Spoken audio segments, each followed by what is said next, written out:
Hello friends, welcome to my channel. இன்றைக்கி நம்ம சூப்பரான ஒரு சைட் டிஷ் ரெசிபி தான் பார்க்க போகிறோம். டெய்லியுமே நமக்கு குழம்பு பிரச்சனை தான் ரொம்ப பெருசாக இருக்கும். அந்த மாதிரி நேரத்தில் இந்த மாதிரி ஒரு கிரேவி செஞ்சு கொடுங்க.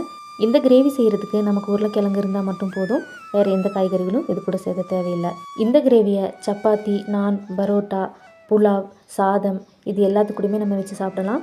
இந்த பொட்டேட்டோ கறி எல்லாத்துக்கூடையுமே ஒரு பெஸ்ட்டான சைட் டிஷ்ஷாக இருக்கும். இது எப்படி செய்கிறதுன்னு பார்க்கலாமா? வாங்க. ஒரு மிக்ஸி ஜாரில் 10லேருந்து 15 பல் பூண்டு சேர்த்துக்குங்க. பெரிய பல்லாக இருந்தால் 5-6 கூட சேர்த்துக்கலாம். இதில் 1 இன்ச்சில் இஞ்சி சேர்த்துக்குங்க. கட் பண்ணி சேருங்க. ஒரு சின்ன துண்டு பட்டையை உடச்சி சேர்த்துக்குங்க. இது கூட 4 கிராம்பு சேர்த்துக்குங்க. 2 ஏலக்காய். இது கூட நான் 6 பச்சை மிளகாய் சேர்த்துக்கிறேன். உங்களுக்கு காரத்துக்கு தகுந்த மாதிரி சேர்த்துக்குங்க. கொஞ்சமாக ஃப்ரெஷ்ஷான புதினா இலை சேர்த்துக்குங்க. கொஞ்சமாக மல்லி இலையை சேர்த்துக்குங்க. 4 டேபிள் ஸ்பூன் வறுத்த நிலக்கடலை சேர்த்துக்குங்க. வறுக்காத நிலக்கடலை சேர்க்கக்கூடாது. இப்போ இது எல்லாத்தையுமே தண்ணி சேர்க்காமல் நல்லா அரைச்சிட்டு வந்துடுங்க. இப்போ இது கூட தண்ணி சேர்த்துட்டு நல்லா நைஸாக அரைச்சிடுங்க. இந்த மாதிரி அரைச்சிடுங்க. இப்போ இது ஒரு ஓரமாக இருக்கட்டும். ஒரு கடாயில் 4 டேபிள் ஸ்பூன் எண்ணெய் சேர்த்துக்குங்க. எண்ணெய் நல்லா காஞ்சதும் 1 டீஸ்பூன் சீரகம் சேர்த்துக்குங்க. இது கூடவே நறுக்குன ஒரு பெரிய வெங்காயம் சேர்த்துக்குங்க. சின்ன வெங்காயமாக இருந்தால் நீங்கள் 2 கூட கட் பண்ணி சேர்த்துக்குங்க. இப்போ இதை நல்லா கலர் சேஞ்ச் ஆகிற வரைக்கும் வதக்கி விடுங்க.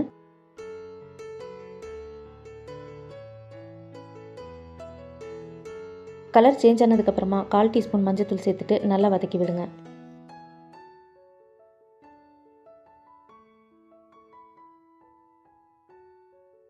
நல்லா வதங்கினதுக்கப்புறமா சின்னதாக ஒரு தக்காளியை கட் பண்ணி சேர்த்துக்குங்க. இந்த தக்காளியை 1 நிமிஷம் மட்டும் வதக்கி விடுங்க. ரொம்ப நேரம் வதக்க தேவையில்லை.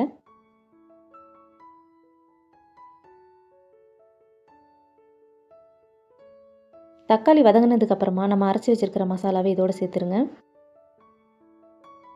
இந்த மசாலாவில் பச்சை வாசனையெல்லாம் போயிட்டு நல்லா எண்ணெய் பிரிஞ்சு வரணும். அது வரைக்கும் நல்லா வதக்கி விடுங்க. இந்த மாதிரி எண்ணெய் பிரிஞ்சு வர வரைக்கும் நல்லா வதக்கிக்கணும். இப்போ இதில் 1/2 டீஸ்பூன் மல்லித்தூள் சேர்த்துக்குங்க. 1 டீஸ்பூன் சீரகத்தூள் சேர்த்துக்குங்க. 1/2 டீஸ்பூன் மிளகுத்தூள் சேர்த்துக்குங்க. இப்போ இதுக்கு தேவையான அளவு உப்பு சேர்த்துக்குங்க. இப்போ இது எல்லாத்தையுமே நல்லா வதக்கி விடுங்க. ரொம்ப நேரம் வதக்க தேவையில்லை. இது நல்லா மிக்ஸ் ஆனால் போதும்.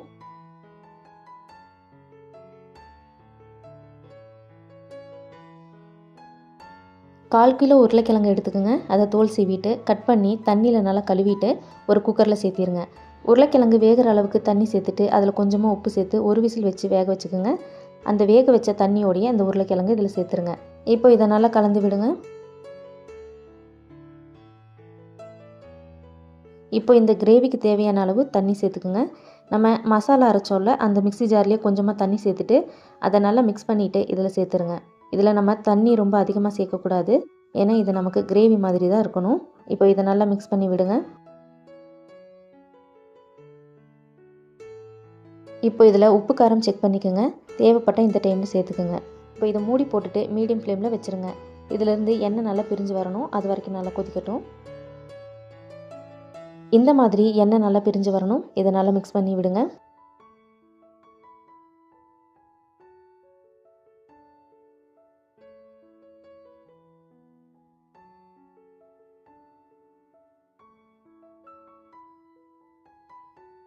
இப்போ நமக்கு உருளைக்கிழங்கு கறி தயாராகிருச்சு. இது கூட உங்ககிட்ட கஸ்தூரி மேத்தி இருந்ததுன்னா அதை கொஞ்சமாக கசக்கி சேர்த்துக்குங்க. அதே மாதிரி கொஞ்சமாக நறுக்குன கொத்தமல்லியும் சேர்த்துருங்க.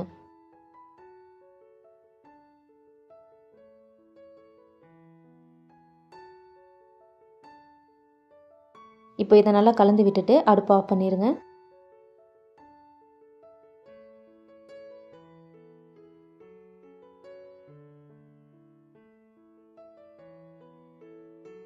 உருளைக்கிழங்கு கறி நமக்கு இப்போ தயாராகிருச்சு. இதை நீங்கள் சப்பாத்தி, நான், பரோட்டா, சாதம், புலாவ் ஐட்டம் எல்லாத்துக்கூடையும் நம்ம இதை வச்சு சாப்பிட்லாம். ரொம்பவே சூப்பராக இருக்கும். இது கூட நீங்கள் வேக வச்ச முட்டை கூட சேர்த்துக்கலாம். எப்பவும் ஒரே மாதிரி உருளைக்கிழங்கு கிரேவி செய்யாமல் இந்த மாதிரி ஒரு தடவை செஞ்சு பாருங்கள். எல்லாருக்குமே ரொம்பவே பிடிக்கும். எல்லாரும் விரும்பி சாப்பிடுவாங்க. இந்த ரெசிபி உங்களுக்கு ரொம்ப பிடிச்சிருக்குன்னு நினைக்கிறேன். பிடிச்சிருந்ததுன்னா செஞ்சு பார்த்துட்டு எப்படி இருக்குன்னு கமெண்ட்ஸில் சொல்லுங்கள். மறக்காமல் உங்கள் ஃப்ரெண்ட்ஸ் அண்ட் ஃபேமிலிக்கும் ஷேர் பண்ணிவிடுங்க. நம்ம சேனலை இது வரைக்கும் சப்ஸ்கிரைப் பண்ணாதவங்க சப்ஸ்கிரைப் பண்ணிக்கோங்க. பக்கத்தில் இருக்க பெல் ஐக்கானை கிளிக் பண்ணிவிடுங்க.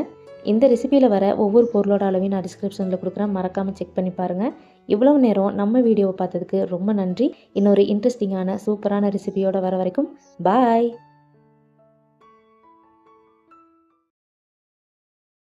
Hello friends, welcome to my channel. இன்றைக்கி நம்ம சூப்பரான உருளைக்கிழங்கு குருமா தான் பார்க்க போகிறோம். இந்த குருமா இருந்தால் நமக்கு நான்வெஜ் கூட தேவைப்படாது, அந்த அளவுக்கு டேஸ்ட்டு சூப்பராக இருக்கும். இந்த குருமாவை நீங்கள் 15 நிமிஷத்தில் செஞ்சு முடிச்சிடலாம். இந்த ஒரு குருமா இருந்தால் போதும். காலையில் பிரேக்ஃபாஸ்ட், லஞ்ச், டின்னர்னு 3 வேளையும் நம்ம இதை யூஸ் பண்ணிக்கலாம். எல்லாருக்கும் பிடிச்ச இந்த உருளைக்கிழங்கு குருமாவை எப்படி செய்கிறதுன்னு பார்க்கலாமா? வாங்க. ஒரு மிக்ஸி ஜாரில் மீடியம் சைஸில் 3 தக்காளியை கட் பண்ணி சேர்த்துக்குங்க. ரொம்ப பெருசாக இருந்தால் 2 சேர்த்திங்கன்னா போதும். 7 முந்திரி சேர்த்துக்குங்க. இது கூட துருவன தேங்காய் 1 டேபிள் ஸ்பூன் சேர்த்துக்குங்க. இப்போ இது எல்லாத்தையுமே ஃபைன் பேஸ்ட்டாக அரைச்சிருங்க. இந்த மாதிரி அரைச்சிருங்க. இப்போ இது அப்படியே இருக்கட்டும். ஒரு கடாய் வச்சுட்டு 3 டேபிள் ஸ்பூன் ஆயில் சேர்த்துக்குங்க. இது கூட 1 டீஸ்பூன் நெய் சேர்த்துக்குங்க. நெய் ஆப்ஷனல் தான், தேவைப்பட்டால் சேர்த்துக்குங்க. எண்ணெயும் நெய்யும் நல்லா சூடானதுக்கப்புறமா 1 டீஸ்பூன் சீரகம் சேர்த்துக்குங்க. ஒரு சின்ன துண்டு பட்டை, 3 கிராம்பு, 2 ஏலக்காய், 2 மீடியம் சைஸ் வெங்காயத்தை கட் பண்ணி சேர்த்துக்குங்க. 2 பச்சை மிளகாய் கட் பண்ணி சேர்த்துக்குங்க. இந்த பச்சை மிளகாயில் சுத்தமாக காரம் இருக்காது, அதனால தான் நான் 2 சேர்த்துருக்கேன். நீங்கள் காரமுள்ள பச்சை மிளகாயாக இருந்தால் 1 மட்டும் சேர்த்துக்குங்க. இப்போ இது எல்லாத்தையுமே நல்லா வதக்கி விடுங்க. வெங்காயம் லைட்டாக வதங்கினதுக்கப்புறமா இது கூட காசூரி மேத்தி 1 டேபிள் ஸ்பூன் சேர்த்துக்குங்க. காசூரி மேத்தியை எண்ணெயில் வதக்கும் போது இந்த குருமாவோட ஃப்ளேவர் ரொம்பவே நல்லாயிருக்கும். இப்போ இதை நல்லா வதக்கி விடுங்க.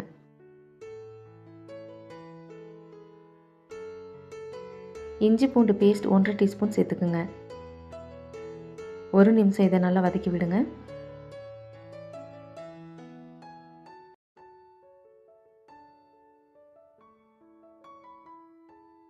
நம்ம அரைச்சி வச்சுருக்கிற தக்காளி முந்திரி பேஸ்ட்டை இதோடு சேர்த்துருங்க. இப்போ இதை நல்லா மிக்ஸ் பண்ணி விடுங்க. வதக்கணும்னு அவசியம் இல்லை, மிக்ஸ் பண்ணிங்கன்னா போதும். இப்போ இந்த கிரேவிக்கு தேவையான மசாலா சேர்த்துக்கலாம். 1.5 டீஸ்பூன் மிளகாய்த்தூள் சேர்த்துக்குங்க. உங்களுக்கு காரம் எவ்வளோ வேணுமோ அதுக்கு தகுந்த மாதிரி சேர்த்துக்குங்க. 2 டீஸ்பூன் மல்லித்தூள் சேர்த்துக்குங்க. 1/4 டீஸ்பூன் மஞ்சத்தூள் சேர்த்துக்குங்க. 1 டீஸ்பூன் ஜீரகத்தூள் சேர்த்துக்குங்க. நம்ம சேர்த்திருக்கிற தக்காளியோட தண்ணி நல்லா ட்ரை ஆகிட்டு எண்ணெய் பிரிஞ்சு வர வரைக்கும் இந்த மசாலாவை நல்லா வதக்கி விடுங்க. இந்த அளவுக்கு வதக்கணும், அப்போ தான் நமக்கு குருமா ரொம்ப நல்லாயிருக்கும். இப்போ இதில் தேவையான அளவு உப்பு சேர்த்துக்குங்க. நான் இதில் 1.5 கப் தண்ணி சேர்த்துக்க போகிறேன். உங்களுக்கு எவ்வளோ வேணுமோ அந்த அளவுக்கு சேர்த்துக்குங்க. நல்லா மிக்ஸ் பண்ணிவிட்டு உப்பு காரம் செக் பண்ணிக்கோங்க. தேவைப்பட்டால் இந்த டைமில் சேர்த்துருங்க. நல்லா கலந்து விட்டதுக்கப்புறமா இதை 1 நிமிஷம் நல்லா கொதிக்க விடுங்க. இந்த மாதிரி கொதிக்கணும். இப்போ அடுப்பை சிம்மில் வச்சுருங்க.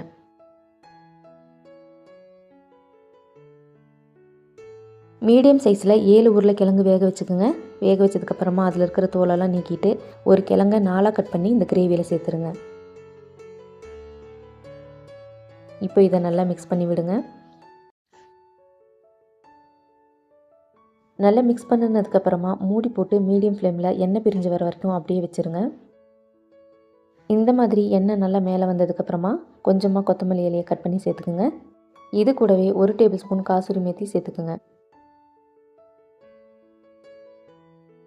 இப்போ இதை நல்லா மிக்ஸ் பண்ணி விடுங்க. குருமா இந்த அளவுக்கு திக்காக இருக்கணும், ரொம்ப தண்ணியாக இருந்தால் நல்லா இருக்காது. நல்லா கலந்து விட்டதுக்கப்புறமா ஸ்டவ் ஆஃப் பண்ணிவிடுங்க.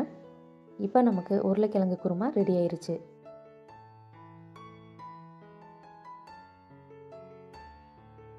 இந்த குருமா நான்வெஜ் கிரேவியை விட ரொம்பவே சூப்பராக இருக்கும். இந்த குருமாவை இட்லி, தோசை, சாதம், சப்பாத்தி, புலாவ், நான், பரோட்டா, இடியாப்பம், ஆப்பம் இது கூடலாம் வச்சு சாப்பிடும்போது ரொம்பவே அட்டகாசமாக இருக்கும். நான்வெஜ் சாப்பிடாதவங்க இந்த குருமாவை கண்டிப்பாக ட்ரை பண்ணி பாருங்கள். இந்த குருமா உங்களுக்கு பிடிச்சிருக்கும்னு நினைக்கிறேன். பிடிச்சிருந்தா செஞ்சு பார்த்துட்டு எப்படி இருக்குன்னு கமெண்ட்ஸில் சொல்லுங்கள். மறக்காமல் உங்கள் ஃப்ரெண்ட்ஸ் அண்ட் ஃபேமிலிக்கும் ஷேர் பண்ணிவிடுங்க. நம்ம சேனலை சப்ஸ்கிரைப் பண்ணாதவங்க சப்ஸ்கிரைப் பண்ணிக்கோங்க. பக்கத்தில் இருக்க பெல் ஐக்கானையும் கிளிக் பண்ணிவிடுங்க. இந்த ரெசிபியில் வர ஒவ்வொரு பொருளோட அளவையும் நான் டிஸ்கிரிப்ஷனில் கொடுக்குறேன். மறக்காமல் செக் பண்ணி பாருங்கள்.